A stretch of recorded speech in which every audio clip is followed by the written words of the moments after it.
Greetings and salutations, family and friends. We've got a bit of a different one today. We've actually got Indrid. Indrid playing as the Exalted Great Unclean One. I mean, if you ever wondered what Indrid looks like, well, here's your manifestation of the man, the machine himself. Maybe. I feel like he actually looks more like an Adeptus Mechanicus tech priest, but this is one possible variety. Maybe he changes form, he is a strange creature. Indrid is going to be playing as Nurgle in the Exalted Great Unclean One. I'm playing as Zhao Ming, who is currently up here hiding in the trees. Having a very nice time floating around, showing off. Going to transform into his dragon form. Who are we up against? I think we're up against an enemy Zhao Ming. Indeed we are. It's an opposing Zhao Ming. And Boris Ursus, the Red Tsar himself, who is currently getting blasted by my cannons. So, Boris Ursus, a bit of a threat. He's got a halberd and a bear, and he's very, very good at taking out large entities. So he's going to charge in with the support of his loyal patriarch and try and put some hurt onto this Exalted Great Unclean One, dropping both of his buffs to start with. And then he's got the plus 40 melee attack from Tor's Battle Hymn. Absolutely crazy amount of buffs, and the Exalted Great Unclean One is losing a lot of HP very quickly, but so is the Tsar. Of course, the Great Unclean One has the benefit of being able to regenerate some of its own health with Nurgle magic. Now, the strategy that me and Indrid had going on here was, we've got a lot of artillery. I've got my double grand cannons, and he's got his mortar on the soul grinder of Nurgle, a disgusting abomination. I mean, look at it, pus seeping out of the open sores in its stomach as it shoots those mortar shells over. But Nurgle actually has an absence of anti-vehicle. So, anti-vehicle, wow, is this Dawn of War? Anti-large, so they can struggle against some of the bigger entity enemies, and that's why I brought a bunch of Peasant Spearmen and Jade Warriors with halberds, so lots of cheap anti-large units. However, for the Great Unclean One right now, he's getting shot up by an absolute spam of Cossars. We've got Streltsy in the back with their muskets with axes on the end, and we've got lots of armoured Cossars on the front lines. Now, I brought a bunch of peasant archers to try and support them. So I've got my peasant archers moving around the flanks, trying to shoot the Streltsy because they are unarmoured targets. The peasant archers are going to be pretty useless against the Cossars. They're just going to bounce off of their armour.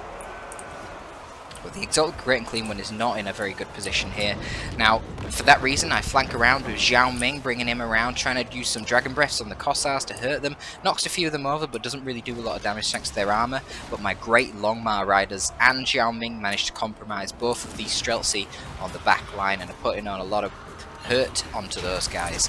They've actually broken at this point, but the Kislevites have a passive that prevents them from retreating for 30 seconds after their morale breaks. Very, very strong, but they are eventually going to be forced off.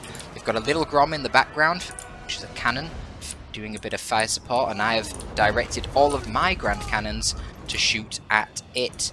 A couple of bear chariots are moving forward, but I have peasant spearmen that are moving forth to try and pin them in place so they can't tie up my grand cannon. And at this point, Boris and all of the supporting firepower manages to actually kill the Great Unclean One, which is a big loss for us really early on. Up on the far side, the Cathayan player is dedicating a lot of forces to push against me here. I did try to block the Terracotta Sentinel with my Jade Warrior halberds from getting onto the Soul Grinder of Nurgle, but unfortunately he was eventually forced off. I think some supporting magic from Zhao Ming contributed to that. But at this point we have the Plague Drones of Nurgle who are throwing Death's Heads, which are very powerful armour-piercing grenades, down onto that Terracotta Sentinel and getting in some good damage, whilst my Jade Warrior crossbows try and pew him. Unfortunately, the Jade Warrior crossbows, not very good armor piercing from them, so they're not going to do huge amounts of value here. I do have a couple more units moving forward. Unfortunately, the Jade Warriors there were hit by, not the Jade Warriors, the Peasant Spearmen were hit by a powerful Dragon's Breath, which did a lot of damage to them. But they're going to block the enemy forces from advancing too much further, and hopefully protect that Soul Grinder of Nurgle. Now down on this side of the battle we've got an unholy scrap. A spam of Indrid's Plague Bearers have moved up, taking out one of the chariots here. You can see there's no troops left in that chariot. It's got busted. There are broken chariots all over the places. Lots of dead bears. That's what happens when you fight Kislev.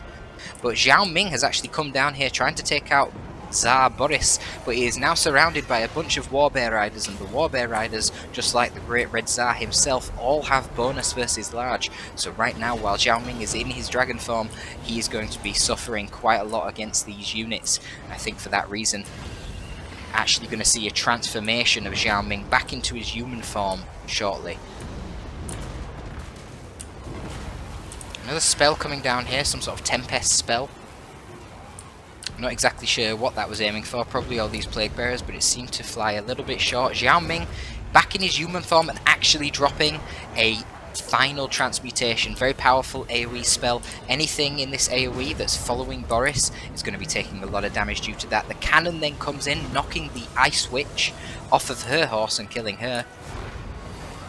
And right now the Kislevite forces are suffering. The main frontline fighters are becoming precariously low, and the problem for Kislev is, whilst they are very good fighters in melee, they have no way to heal, a bit like Zhao Ming himself. But you see, that was part of our tactic. Going for Nurgle with Zhao Ming. Nurgle, of course, can heal me, and the cannon fire, as long as the death heads from these Exalted Plague Bearers, you see them lobbing them over in this direction, actually manages to take out Tsar Boris, and the morale on the Patriarch and the Warbear Riders has diminished, and they now flee the scene. Another dead bear over here from these horrible death heads. Death heads, funny thing about them, you can see them on the waistlines here of the Plague Bearers. Look at them. See that little head? That is what they're throwing. They're little grenades of Nurgle. I don't know where they get them from, to be honest. I don't know if they're like literal heads that are filled with dirty Nurgle goodness, or if they're demonic. No idea. Doesn't really matter, they kill you either way. So, the enemy have decided to split up their forces completely here. The Kislevites fighting on the bottom and the Cathayans fighting on the top. Looks like a lot of the Cathayan forces were pushed back here. The Terracotta Sentinel is still standing, albeit with very low amounts of HP at this point, and these Plague Drones with death heads are trying their best to try and whittle them down. I'm moving in a glorious spam of my own infantry to try and get onto this point, because so far it's the enemies that have been in control of the points, not ourselves. So we're 2,000 VPs behind right now. However, it looks, at least on this side, there is a lack of troops. Wall of Wind and Fire, is that what this is called? Let's have a look. Can I find it? Wall of Wind and Fire cast by Zhao Ming here. You can see doing some pretty brutal damage to the Peasant Long Spearman. Look at the Fire Rain rocket that I've summoned in the back lines to try and force off these hordes of Kislevite infantry. You can see the early barrages from the Fire Rain rocket there routed approximately, well, probably all 5 of these infantry units. I mean, I don't blame them. If I seen all these rockets flying in my direction, I would be running off the battlefield as well. Especially if all I've got some shitty little wooden bow and some shitty little 5-foot spear. But you can see, if you actually stand still and you're a single isolated unit, the fire rain rockets are not very accurate. The Grand Cannons, bit more devastating. Bit more devastating. Let's see how these fire rain rockets do. So 79 Kossars. And it killed 1 Kossar for all those rockets, so not very effective, but it did cause the routing of the majority of the forces, and I was also kind of expecting a bunch more Kislevites coming down the bottom, but it just didn't happen. Instead, it looks like the main thing we need to contest with is a bunch of elite Cathayan infantry. We've got double Celestial Dragon Crossbowmen here, Celestial Dragon Guard. These are the elite troops of Cathay, highly armoured, a lot of leadership, 95 armour, 82 leadership for these guys, and a bunch of HP. We've got some crane gunners on the side. It's just hard to see them as not being Skaven Jezzails, but I suppose the lore is meant to be that Skaven learned from Cathay these tactics, and that's where the Jezzails come from. Well, they're taking pot shots down the line, and the poor peasant spearmen are getting kind of obliterated, but it's alright. They're only peasants, and we are Cathay. We have a lot more peasants to come. Dragon's Breath casted there by Zhao Ming on my side, but you can see because of the high armour of the Celestial Dragon Crossbowman, really doesn't do that much damage. That might have even been an overcast one as well. But the problem for our opponents right now is that they're running very, very low on infantry, and we currently have the triple cap, so the VPs are very quickly turning in our favour. I actually got quite unfortunate here, and my Zhao Ming was bugged out. I couldn't move him. You can actually see that I've tried to command him back down in this direction, but he just won't move. It's a very weird bug in the game at the moment. Now, Tsar Boris has been respawned, and he's charging up to the contested VP here up on the hillside. He's going to start really messing up that poor Cultist of Nurgle in melee. Now, fortunately, the Cultist of Nurgle does have regeneration, But he's on a horse, which is not great, because it means that Tsar Boris is getting all of his anti-large against him, so he's going to kill him very quickly. Jade Lancers from the enemy Cathay player charging into the middle. I've still got a few halberds and peasant spearmen, but they're getting shot to pieces and they're not going to be able to stick around for too much longer. But to be honest, it doesn't really matter. Everything on this top side of the map is just a bit of a stalling effort, like Indrid sending in his soul grinder of Nurgle right now. It's just a stalling effort because at this point we're at over 3,000 VPs, they're only at 2,000, and we have the 2 VPs down at the bottom. And all these troops that they're trying to send in, like the Patriarch, they just can't even get out of the base. They're getting blasted by crossbows, they're getting blasted by cannons, and you know, they're trying to do a bit of return fire, but they've got Jade Warrior halberds, they've got an ungodly amount of Plague Bearers, which Indrid is healing up, and there is no way for them to push them off the point. So that is the opponents realizing there's no way that they're going to get rid of us. They're going to lose this match on VPs, so they throw in the towel. As you can see, a very elite force summoned by myself here. Absolute spam of infantry, backed up by Jade Longma and Zhao Ming the Iron Dragon. 4,000 value, more or less, on Zhao Ming, getting some really high value final transmutations. Indrid, on the other hand, you know, flailing around with his Exalted the Great Unclean One. He did actually take off a lot of damage to... did take off a lot of HP onto Boris, but you can see in terms of the trade, only 1,700 damage on the Great Unclean One, whereas Boris actually got 3,500 value.